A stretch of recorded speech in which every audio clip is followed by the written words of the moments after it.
To not allow mutagens to continue within your habit-formed personal environment, without an enabler, it would need to be your career. Free time too. It would take your life. But something that doesn't hurt you taking your life is definitely good. And even then, you'd use enablers just to gain insight. You would only have live magic school bus cameras on you wherever you may roam, constantly updating, newscasting your system's status to you. Doesn't the brain do that? Your body is already against mutagens naturally, but you hold the drive of the economy first, or how would we not defecate exactly when we need to? You feel it coming and can hold it in, or it would fall out. I know without the flush sound effect, my words are drowning, but we are stressed to hold onto poop as a priority to dump it in a bathroom. That being a permanent habit can make holding onto it an involuntary action that may require voluntary effort. E equals mc squared minus the hygienic requirements of El Baño. That's a sneak peek of the day of mankind's reprioritization. Ask yourself, why isn't there bathrooms everywhere? So this is why coffee is not a food or a drug. Coffee is an enabler that burns calories at a higher ratio.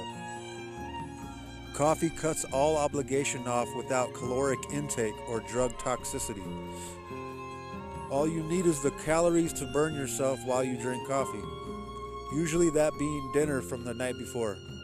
We like coffee in the morning. I'm not much of a night person, but I assume if the nocturne drink coffee, it is when they have an empty stomach, but plenty of calories reserved to burn with coffee.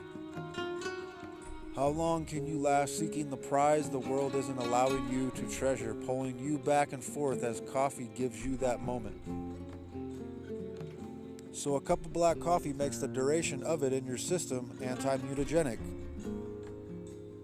I don't know if this is correct, but drugs are not anti-mutagenic. The body's anti-mutagenic, and you do it more and or better with enablers. But without coffee, you have ability elsewhere, if you can find what coffee hinders. That makes it as if you are trading these traits for these traits. The link to possess them simultaneously is somewhere out there. That is what the coffee is allowing you to witness to progress towards it. A good reason to use it consciously. My belief is that you become better and better at something until it's second nature or almost innate. So you learned a skill, taught or learned. So how to not let intake throw you into abandoning what you possess? Food needs to be purged after the energy it holds is spent. And it takes energy to purge what's left over. And again, we hold on to our feces. With coffee, there's a small amount of mass taking out the water, not much to purge. It's all a question of facing ourselves. We're all coffee drinkers and not coffee drinkers. It can't be the coffee or no coffee that's the true problem. A cup of ash water isn't breaking or making the links that provide a broader range of total capacity. Everything we consume is healing us from the misery of not being able to stop the bad things that hurt every and anyone, no exceptions. Here, occupying your body instead of the mind, overwhelmed with the world's stress because Atlas from Greek mythology is on vacation, isn't bad if you're ending problems for everyone. Sobriety or very little brain usage is occupation of body without mind, leading to accumulation of mass. If that's good, it's anti-mutagenic. If it's not, what then? Now you see something is wrong when I need to drink coffee because food that I eat isn't doing what food does. The labor of ending problems isn't beginnable without lots of money handed to you or me, which also requires the desire and effort. Working for it takes your energy, which is a mutagenic pathway.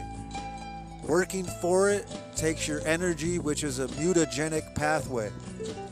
A mutagenic pathway deletes the anti-mutagenic ability of the body on its way to possess the money to end these global problems. When you get there, you've no immune system or nervous system to do anything more than sustain yourself and do the witnessing you would have done without working. people as a whole don't have an immune system. Moving forward, what doesn't make sense? I drink coffee to rehabilitate, but coffee gets me out of shape because I use my brain a lot more? I get in shape to drink coffee to rehabilitate. Are these the problems, or is it the global crisis list containing the continuation of unnecessary activities of so-and-so? Upon evaluation, that gives me no freedom and I'm sentenced for life unless I beat the game. There isn't a direct way to win without absolute authority.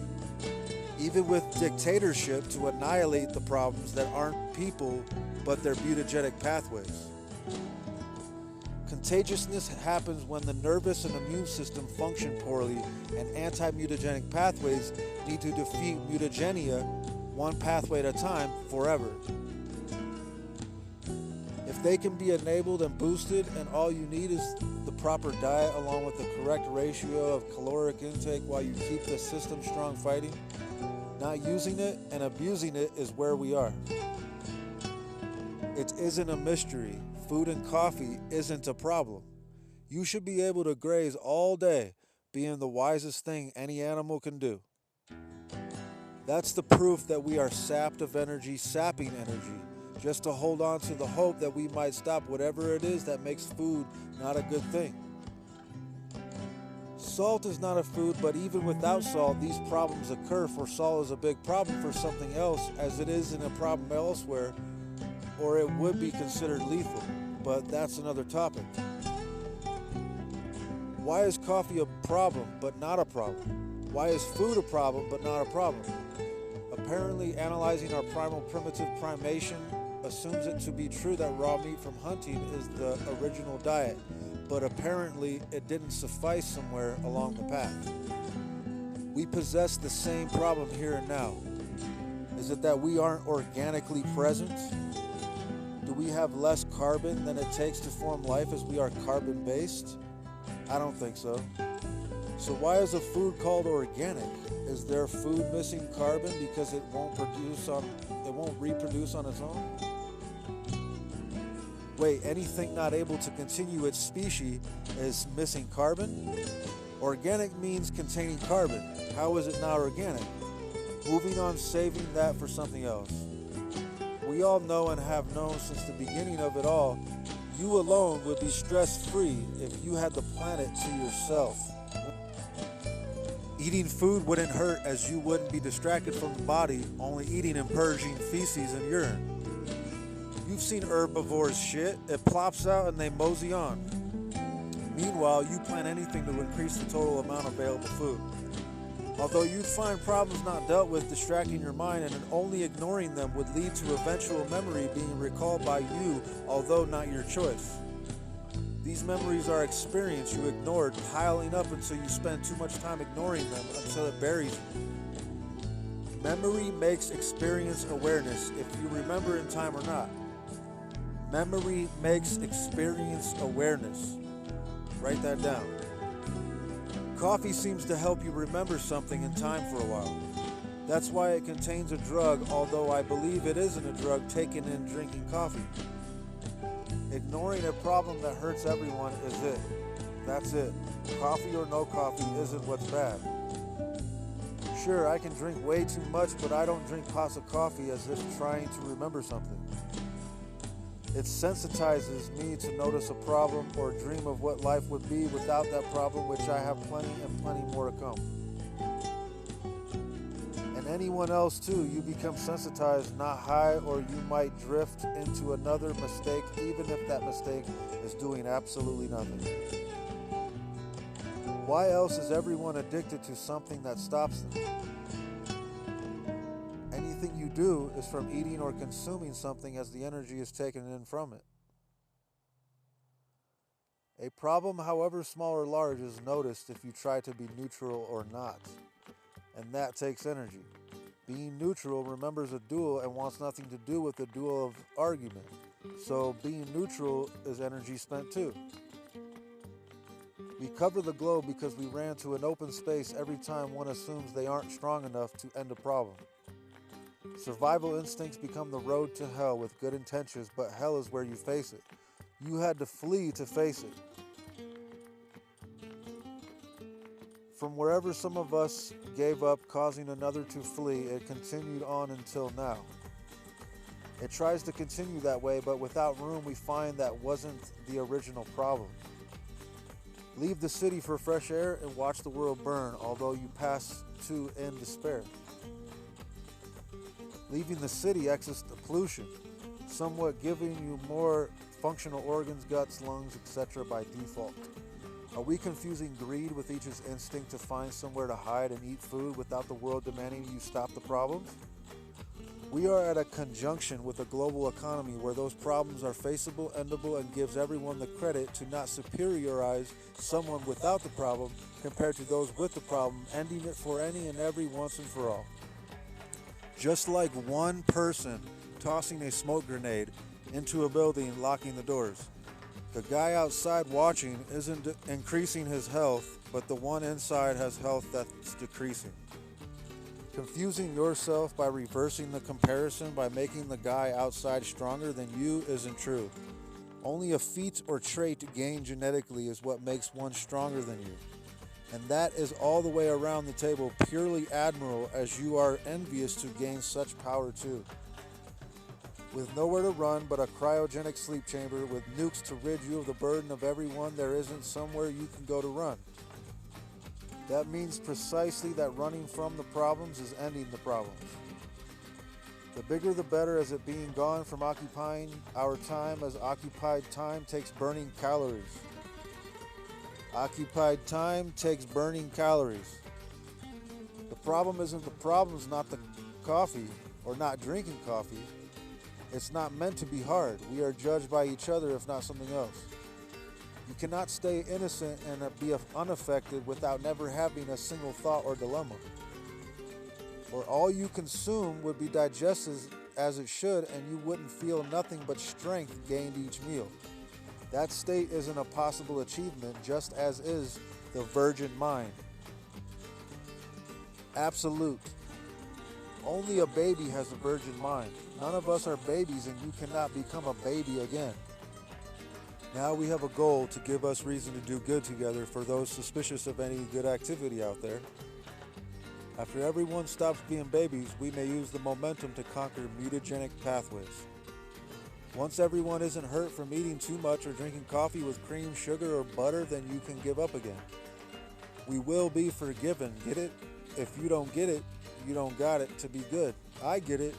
If you don't, we don't got it. Get it, got it, good. Get it? Process this. If and when the next step of living isn't reachable or attainable, we would be at war by its own volition, as we have since the beginning of time. No chances left equals war, fighting for those very chances to return. Let's go back to the impossibility of a virgin mind. No exceptions, babies become toddlers. Toddlers are walking into their mind being the genetical structure of the animal you are, necessary to live.